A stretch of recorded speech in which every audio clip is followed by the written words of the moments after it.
os irmãos que abram as suas Bíblias no livro de 1 Samuel. Nós vamos falar hoje sobre o livro de 1 Samuel. E o nosso tema de hoje é o que fazer quando não se tem mais nada a fazer.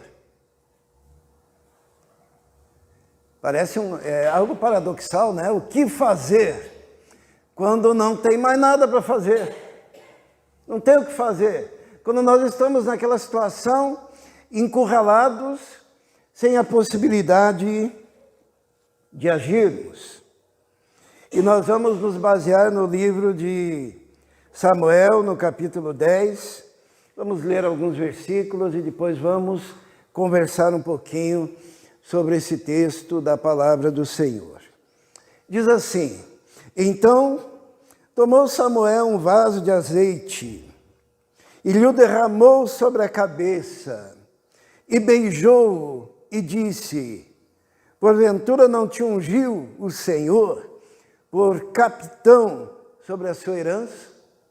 Aqui Samuel está ungindo um rei, ungindo o rei Saul, né?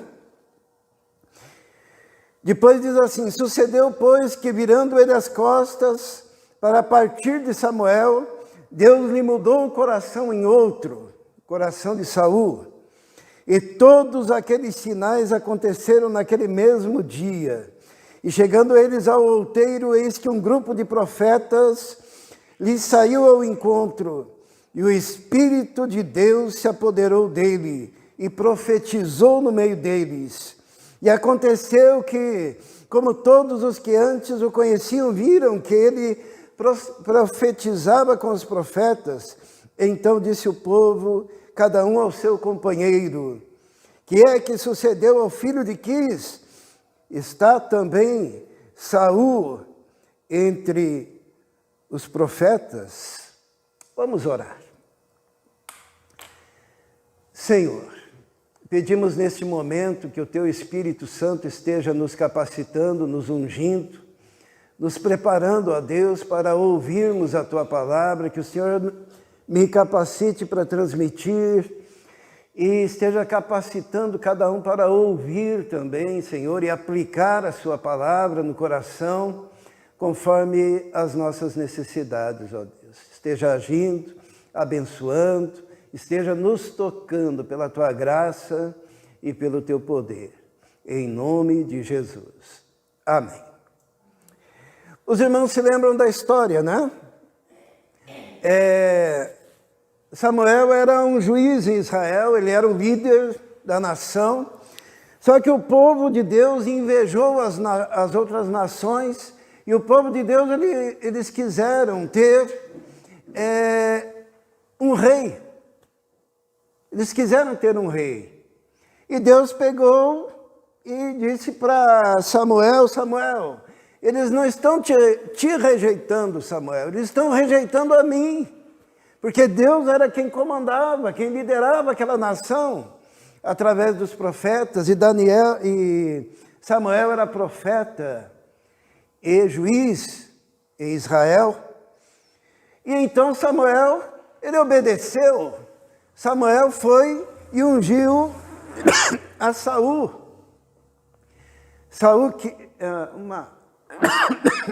Saul, que foi escolhido, porque ele era bonitão, porque ele era alto. Diz a palavra de Deus que no meio do povo, Saul poderia ser visto do ombro para cima, assim, ele se sobressaía a todos.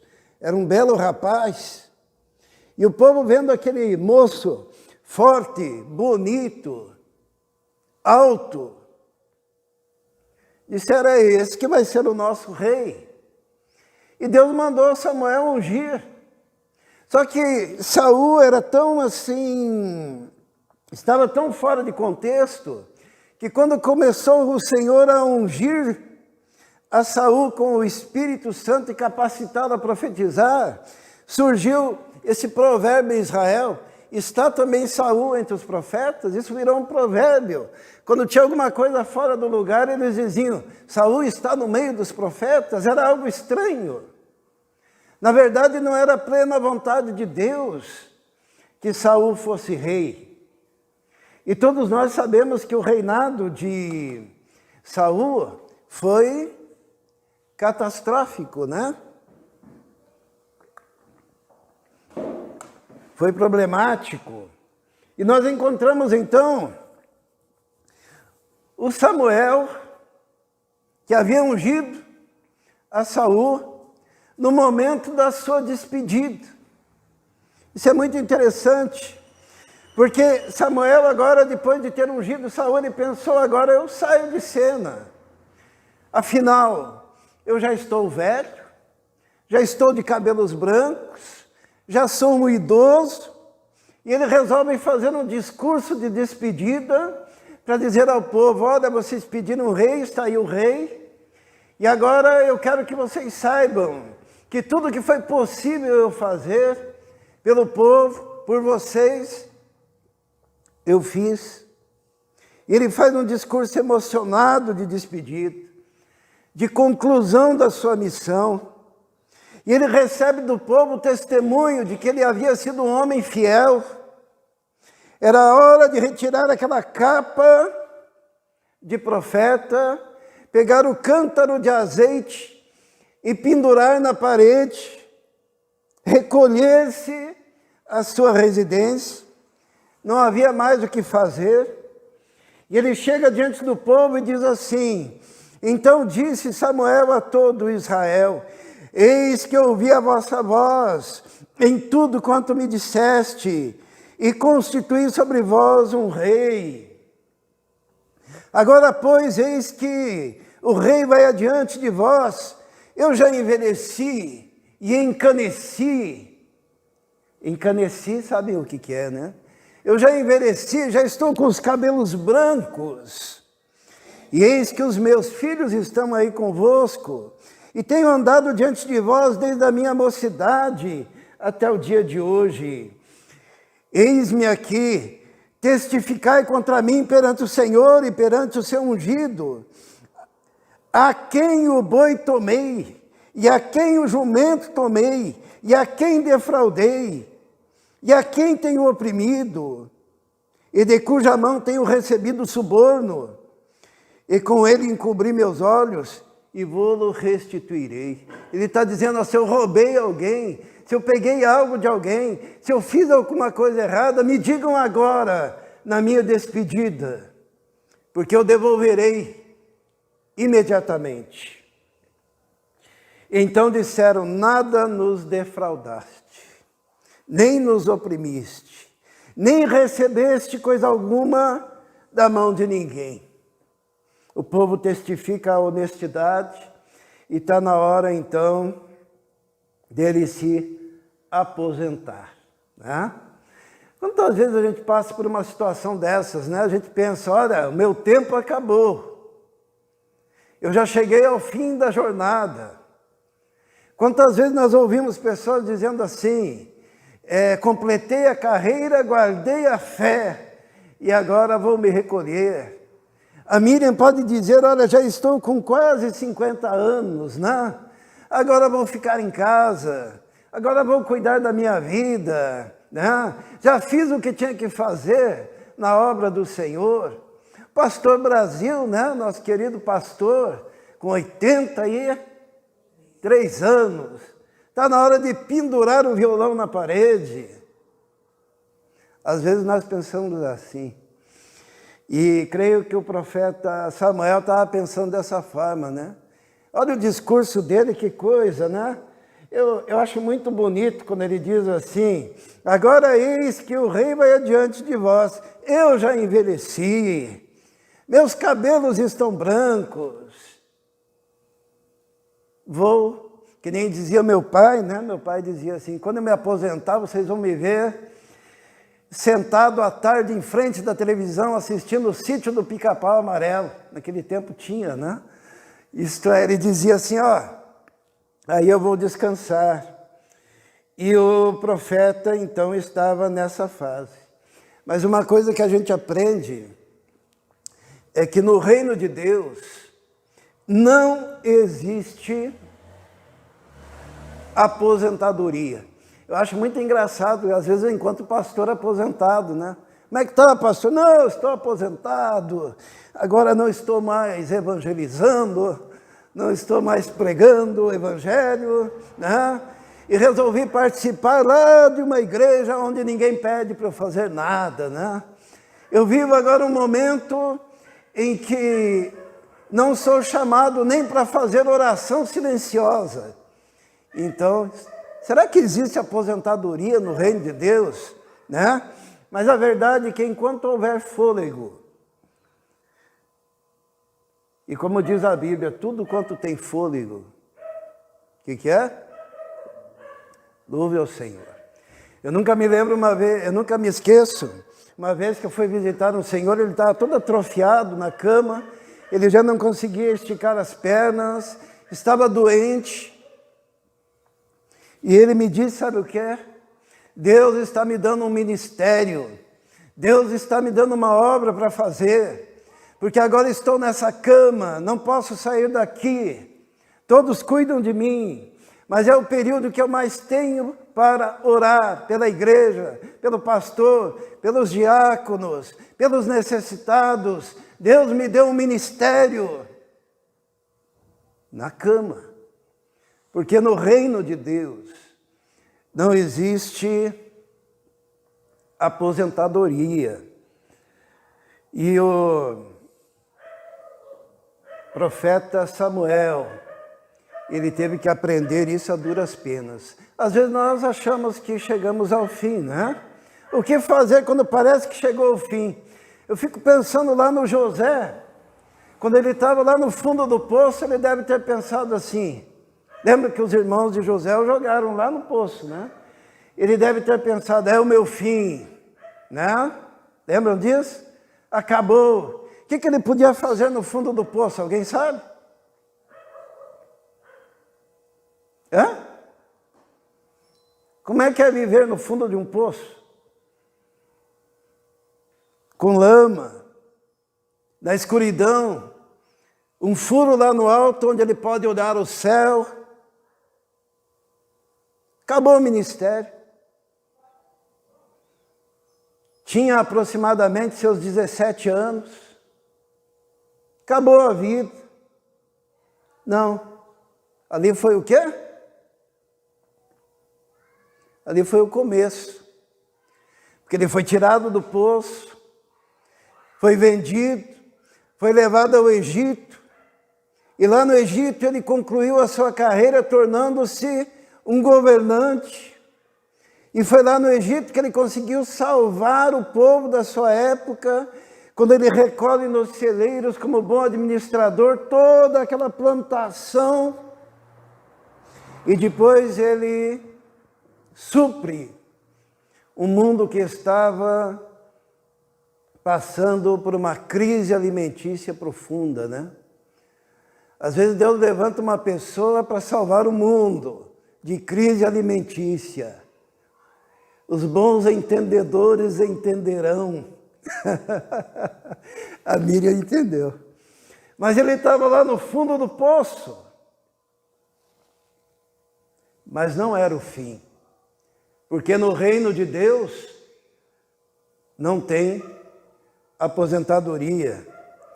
E Moisés, que achou que tinha acabado, ele estava vivendo lá no Egito, estava vivendo no palácio, porque ele, quando bebê, foi levado ao palácio, estava sendo preparado para ser faraó, mas daí um belo dia ele sai, ele tinha 40 anos, e ele se envolve numa briga, e naquela briga com um egípcio, ele começa a defender os escravos. Quanto que valia um escravo?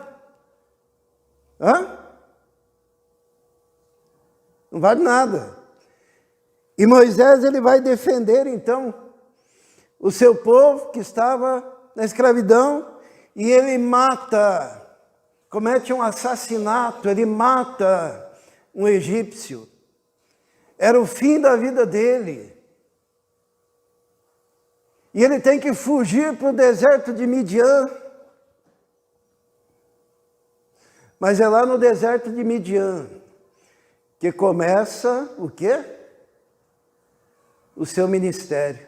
Eu nunca me esqueço uma vez que eu fui chamado para atender um senhor que tinha acabado de cometer um assassinato. Ele pensava em se suicidar. Ele saiu da casa dele e resolveu tomar uma cerveja no bar. E lá no bar começa uma briga e o cara vem com uma faca para cima dele. E ele, para se defender, ele pega a faca daquele cara e entra em briga e de repente ele mata aquele agressor. Ele se entrega para a polícia, mas daí ele, um sentimento profundo de dor, ele me chama, né? Quero conversar com o pastor, e eu vou até a casa dele. Ele foi liberto porque foi legítima defesa, mas o mundo dele tinha acabado. E eu falei para ele que não era o fim, que apesar daquilo ter acontecido, Deus ainda podia resgatá-lo, assim como fez com Moisés. Porque depois disso que aconteceu com Moisés, o Senhor ainda aparece para ele numa sarça e o comissiona para uma obra que precisava ser feita. No reino de Deus não existe fim. Eu me lembro que anos depois ele me chamou para ir na casa dele. Ele já estava com a vida restaurada, ele já estava bem, já estava com seus filhos, estava vendendo coisas, reconstruindo. E ele agradece por aquele dia eu ter orado com ele. Ele não sabia como me agradar, me deu um capacete, porque viu que eu era motoqueiro, porque ele queria dizer obrigado. Porque não importa o que esteja acontecendo na vida da gente, Deus sempre tem algo para nós fazermos. Porque no reino de Deus não existe fim, aposentadoria. E Deus pode restaurar qualquer pessoa. Elias, após acovardar-se, desejar a morte, ele dormiu deprimido ao pé de uma árvore. Ele se escondeu numa caverna. Mesmo assim, Deus diz, Elias, sai da caverna, tem uma obra para você fazer, pega, vai lá, porque você tem que ungir um profeta, você tem que ungir um rei. Deus sempre tem algo para nós fazermos. Estejamos na depressão, estejamos no pecado, Deus nos restaura e nos liberta do pecado. Estivermos numa situação difícil, lembram-se da mulher adúltera? É só alguns exemplos de como Deus, Ele nos pega em qualquer situação e nos mostra um horizonte que nós podemos caminhar. A mulher adúltera, no capítulo 8 de João, diz que ela foi apanhada em flagrante adultério e queriam apedrejá-la.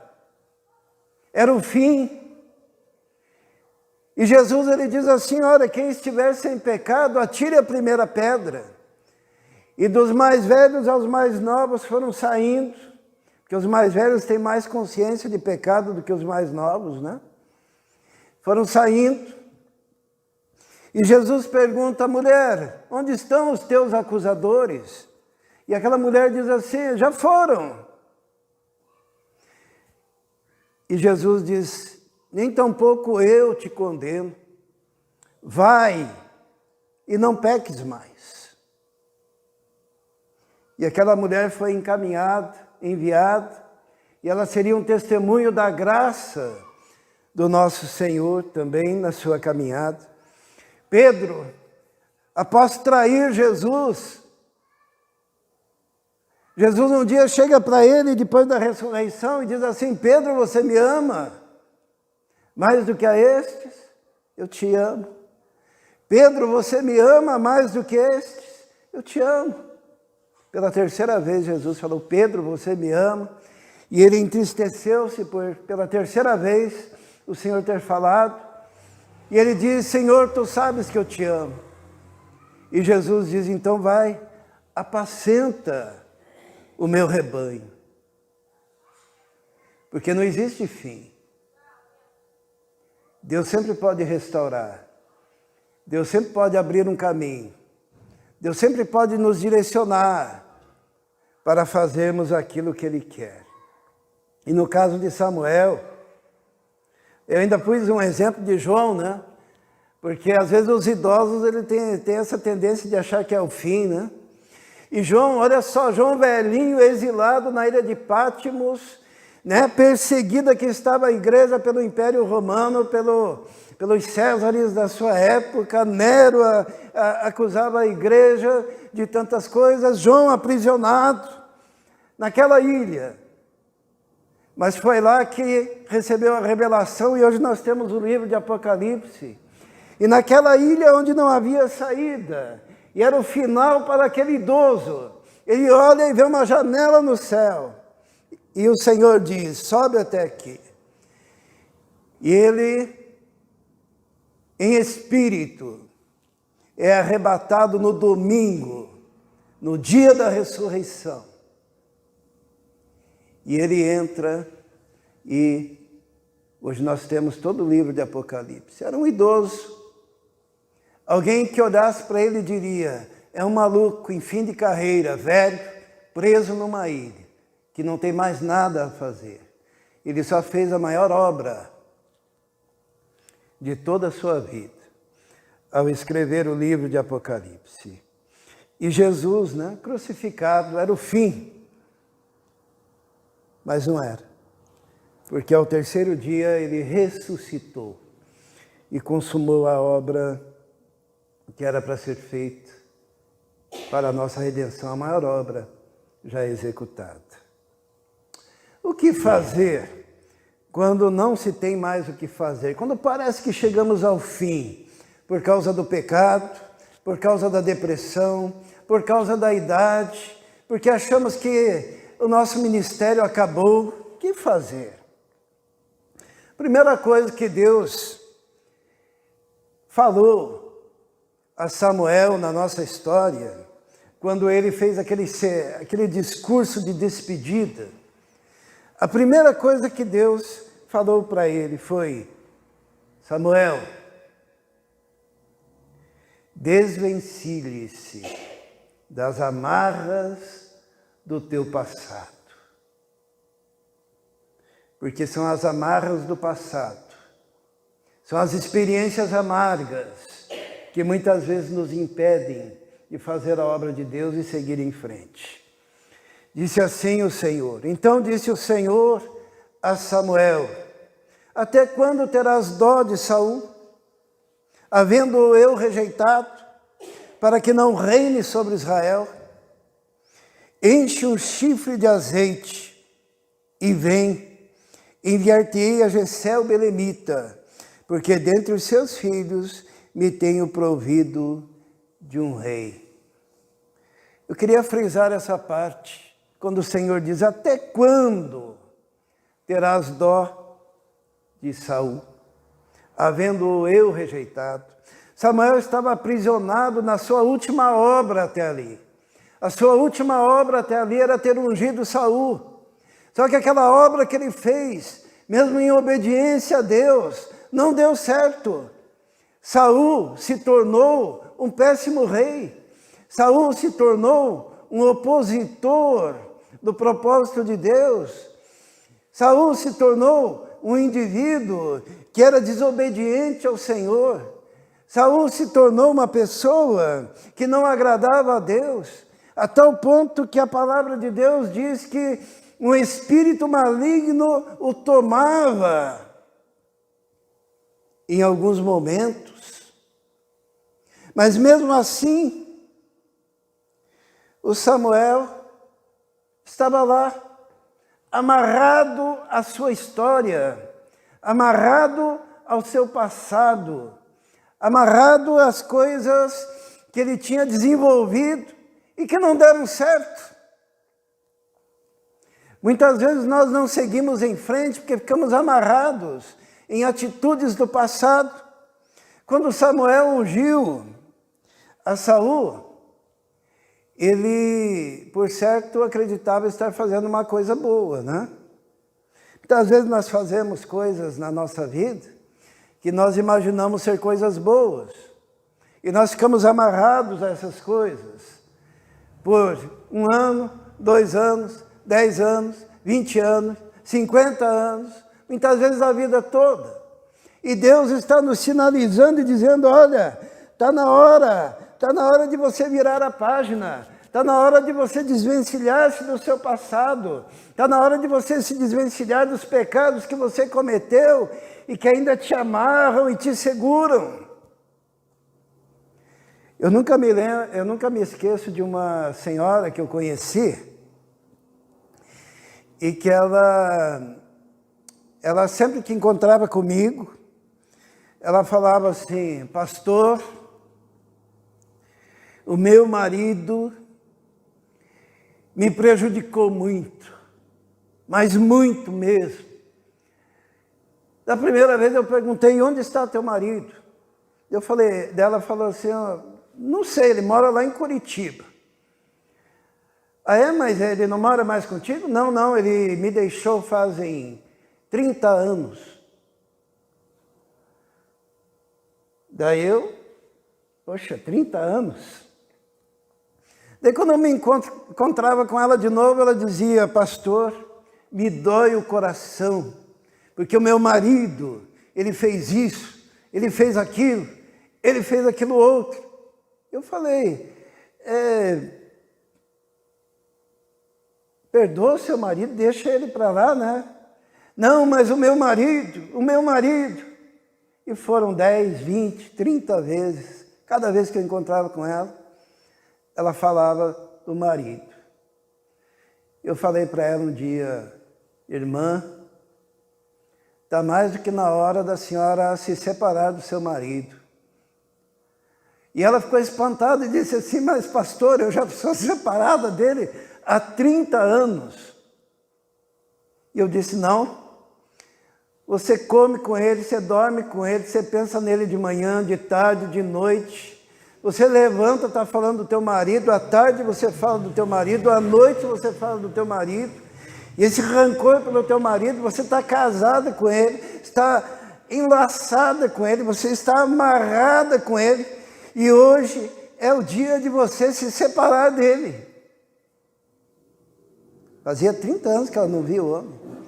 Mas ele habitava os seus sonhos. E todo aquele prejuízo que causou para ela estava vívido no coração. Porque ela ainda estava amarrada ao seu passado. Samuel estava mais ou menos numa situação dessas, né? Existem pessoas que não têm a capacidade de perdoar.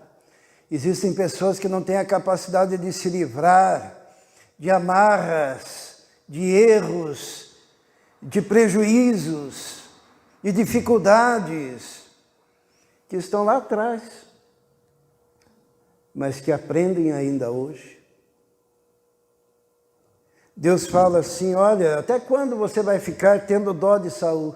Até quando você vai ficar lembrando de Saul que você ungiu? Você o ungiu, você o ajudou, você o aconselhou, mas não deu certo. E eu já o rejeitei. Ele já é página virada. Livre-se das amarras do teu passado. Ande para frente. Foi a primeira palavra, depois daquele discurso, eu estou com os cabelos brancos, estou velho, já terminei minha carreira. Deus diz, não, você está vivendo com o Saul ainda, se livra do Saul da sua cabeça.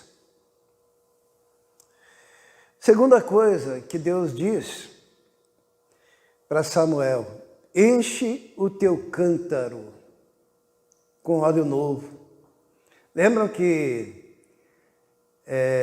Samuel havia ungido Saul? Parece que ele tinha usado todo o óleo dele para ungir o Saul, né? Às vezes a gente, num ditado popular, gasta vela boa com defunto ruim, né? Você usa todo o seu óleo, você usa toda a sua unção, você usa toda a sua capacidade, você usa todo o seu verbo, a sua verborragia, você usa tudo aquilo que você pode, todo o seu esforço,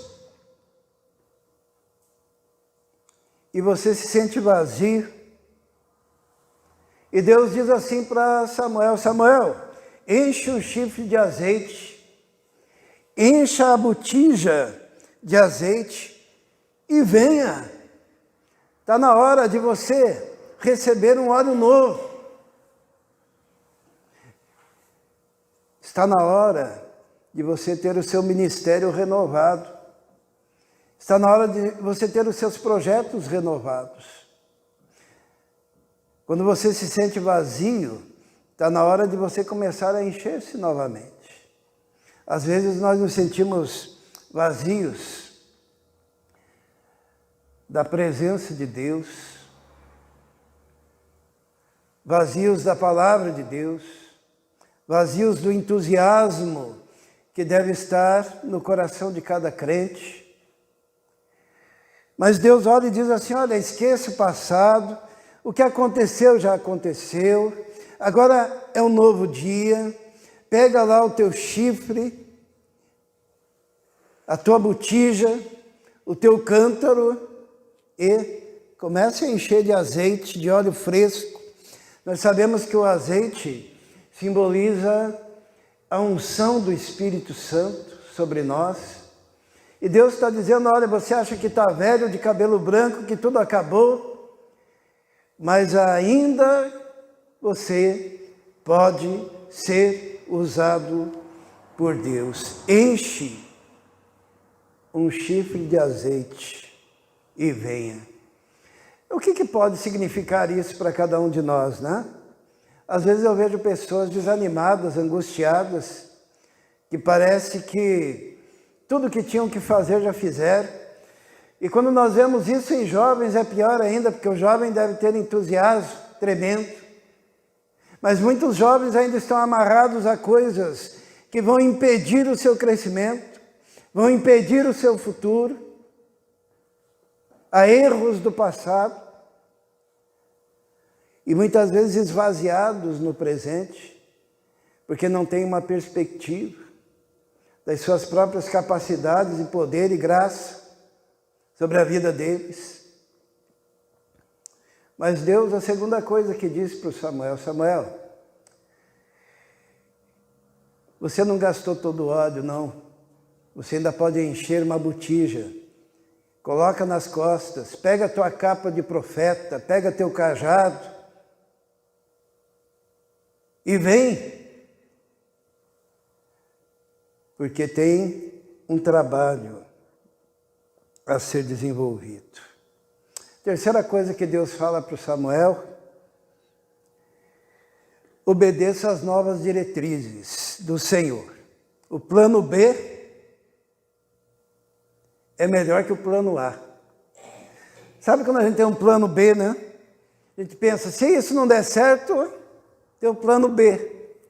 E normalmente o plano B para os homens, ele é um plano secundário, não é verdade? Ah, eu quero fazer tal coisa, mas se não der certo, tem o plano B, né? Será que Deus tem Como é que é com Deus? O plano B de Deus é igual ao plano A ou é melhor do que o plano A? Deus é perfeito. Eu nunca esqueço quando às vezes eu ia na faculdade e tinha que fazer um trabalho, e eu começava a preparar um trabalho lá e tal, e achava maravilhoso, nossa, que legal a gente fazer essa apresentação. Daí o professor dizia: Ismael, é o seguinte, eu vou te colocar naquele outro grupo lá, tá? E daí todo aquele trabalho bonito que eu achava o máximo, estava lá no primeiro grupo, né? Daí eu estava no segundo grupo lá e pensando, poxa, tem que fazer algo totalmente diferente. E de repente Deus abençoava de tal maneira que o segundo trabalho ficava melhor que o primeiro. ficava melhor. Que nem sempre o plano B é o pior plano. E no que concerne a Deus, cada vez que Deus vai fazer algo, sempre será o quê? Melhor. Sempre será melhor. Deus não faz coisas de segunda. Tudo que Deus faz é de primeira. Obedeça às diretrizes do Senhor, porque o plano B vai ser melhor do que o plano A. E qual que era o plano B? Deus diz assim: então disse o Senhor a Samuel: até quando você vai ter dó de Saul, havendo eu rejeitado para que não reine sobre Israel? Enche o chifre de azeite e vem. E agora, ó, plano B, ó. Enviar-te-ei a Jessé o belemita, porque dentre os seus filhos me tenho provido de um rei. E Deus pega e manda Samuel ungir o maior rei que Israel já teve, e do qual viria Jesus, da família de Davi, Jesus, o Salvador. E Samuel se dirige à casa de Jessé. Samuel poderia cometer o mesmo erro que o povo cometeu, né? Quando escolheram Saul, escolheram por causa do quê?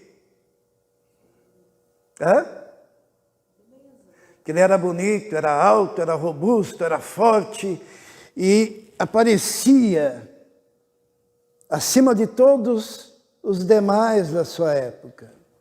E daí Samuel obedece a Deus, já está velho, né? De cabelos brancos, e vai até a casa de Jessé. E Jessé começa a mostrar seus filhos, um mais forte do que o outro. Só que ele ouve a voz de Deus e Deus vai dizendo: esse não, esse não, esse não. E cada um que aparecia, o Samuel pensava: esse vai ser o novo rei. E Deus dizia: esse não. Até que chega um momento em que Samuel pergunta para Jessé: Jessé, você não tem mais nenhum filho? Todos esses que você me mostrou foram rejeitados. Eu tenho lá um caçula que está lá cuidando lá das ovelhas. É um músico, tocador de harpa. A Bíblia diz que ele era franzino, de gentil aspecto. O que seria gentil aspecto? De gentil aspecto significa que ele era uma pessoa aparentemente mais frágil do que seus irmãos. Ele era ruivo e cheio de sardas no rosto. E naquela época, olhando para ele, ninguém daria nada por ele. E quando Davi, ele se aproxima, aquele moleque se aproxima, Deus olha e diz assim: é esse. E Samuel unge, derramando óleo sobre a cabeça de Davi. E cumpre a maior missão da sua vida, nos estertores da sua existência, chegando ao final, porque Deus sempre tem uma obra para você fazer, nunca é o final, sempre é o começo. E é muito triste quando chegarmos no final da nossa vida. Por isso que o meu sonho, eu já falei para muita gente, é morrer na igreja, no púlpito, pregando. Esses dias eu já comentei, né, sobre um pastor da época de 1980, que eu fui ver na internet como é que estava o homem. E atualmente ele prega, sabe como? colocam uma poltrona e um microfone na frente dele lá na igreja. Ele senta, pregando a palavra. Está com 87 anos, pregando com autoridade. De vez em quando ele se levanta, meio mais fraco, né, devido à idade, pregando a palavra de Deus. Por quê? Para a obra de Deus. Não existe fim. Não existe aposentadoria.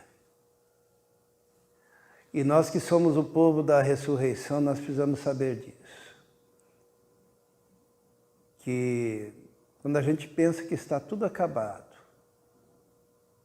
é o momento em que Deus está preparando para começar tudo de novo na vida da gente e nos usar.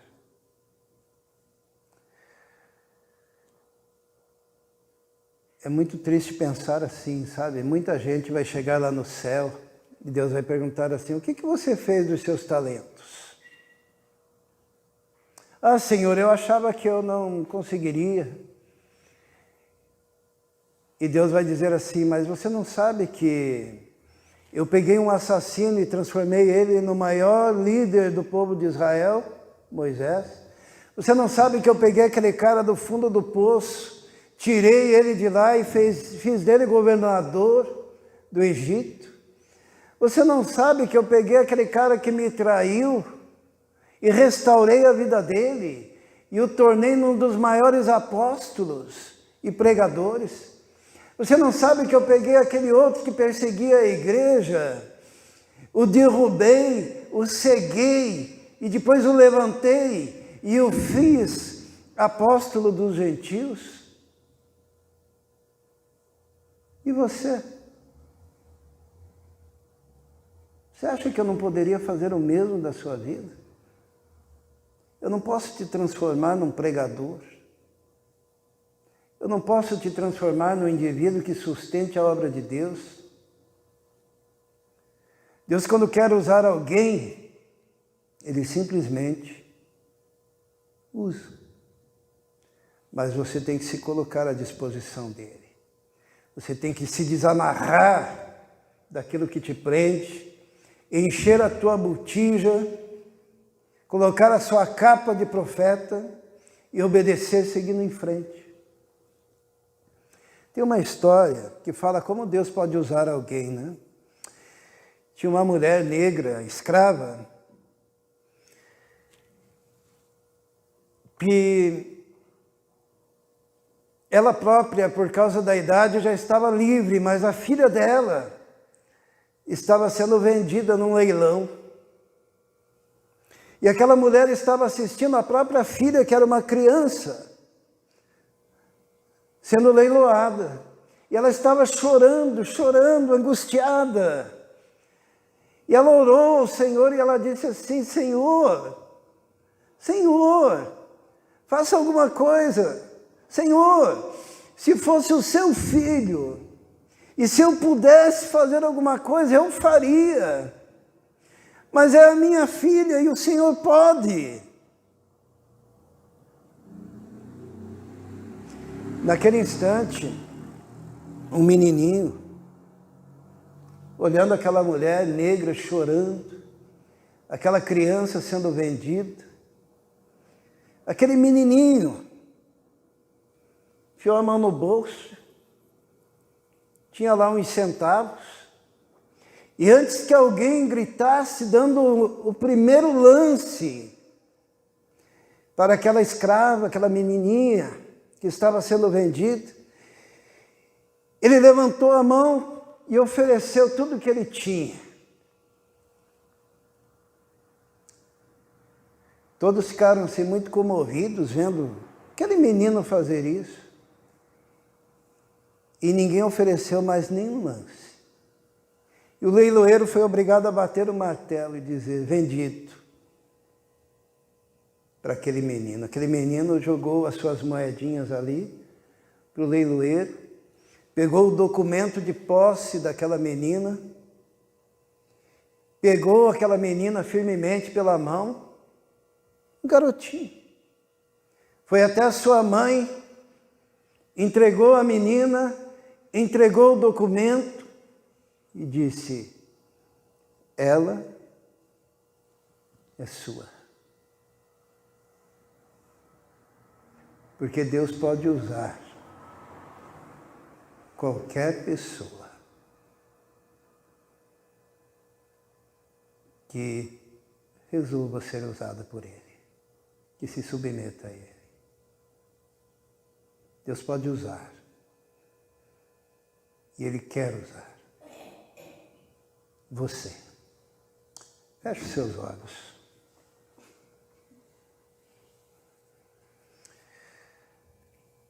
Talvez você esteja na fase da sua vida já fazendo o discurso de Samuel, né?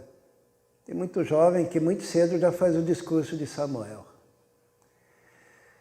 Mas eu quero dizer que Deus está te chamando para você fazer diferença no reino de Deus. E você pode fazer diferença de muitas maneiras. Você pode fazer diferença contribuindo, você pode fazer diferença testemunhando, você pode fazer diferença pregando, você pode fazer diferença sendo assíduo na obra de Deus. Não sei como que Deus vai te usar, mas você pode ser usado. E hoje Ele ordena que você encha a botija de azeite e se disponha a obedecer ao Senhor. Vamos orar. Senhor nosso Deus, nós temos tanto para fazer, ó Deus, e somos tão frágeis, temos apenas algumas moedinhas no bolso, mas sabemos que o Senhor pode usar para libertar pessoas da escravidão. Como aquele menino, ó Deus, nós queremos entregar ao Senhor tudo que temos, para sermos úteis, ó Deus, no Teu reino. Entregamos e consagramos ao Senhor o nosso fôlego até o último instante da nossa vida, até o último suspiro, ó Deus. Que seja aquele suspiro que te agrade, que te glorifique, mas queremos ser usados pelo Senhor. Esteja nos abençoando, nos tocando, nos ungindo, nos capacitando para isso, como povo Teu, como igreja do Senhor. Em nome de Jesus. Amém.